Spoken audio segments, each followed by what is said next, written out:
नमस्कार आदाब, न्यू विदर्भ स्वदेशी न्यूजमध्ये आपले सर्वांचे स्वागत। बुलढाणा जिल्हा प्रतिनिधी सय्यद इरफान यांची रिपोर्ट, मशाल दिसली तर निधी नाही। नितेश राणेंच्या वक्तव्यावर जयश्रीताई शेळकेंचा संताप। निवडणूक आयोग कारवाई करणार का? मशाल चिन्ह दिसले तर निधी देणार नाही, असे वादग्रस्त वक्तव्य करून मंत्री नितेश राणे यांनी लोकशाही मूल्यांवरच प्रश्नचिन्ह निर्माण केले आहे। असा आरोप शिवसेना, उद्धव बाळासाहेब ठाकरे पक्षाच्या नेत्या ॲडव्होकेट जयश्रीताई शेळके यांनी केला आहे।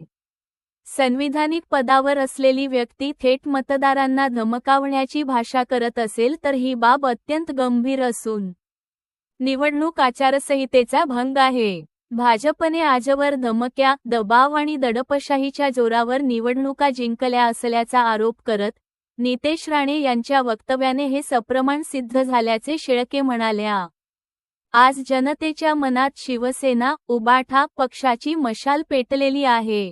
सत्ता वापरून निधी रोखण्याच्या धमक्या देणाऱ्या मंत्र्यावर निवडणूक आयोग कारवाई करणार का, असा थेट सवालही त्यांनी उपस्थित केला आहे।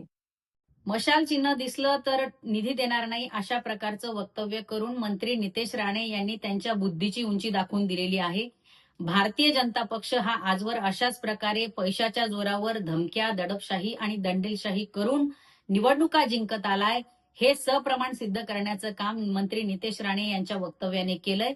आज लोकांच्या मनामध्ये शिवसेना, उद्धव बाळासाहेब ठाकरे हा पक्ष आहे। लोकांच्या मनामध्ये मशाल आहे, ती तुम्ही पुसून टाकू शकत नाही। तुम्ही धमक्या देऊ शकता, आणि जर एखाद्या संविधानिक पदावर असणारे व्यक्ती अशा प्रकारे मतदारांना धमकावत असेल, निधी देणार नाही अशा गोष्टी करत असेल, तर त्याच्यावर निवडणूक आयोग कारवाई करणार आहे का?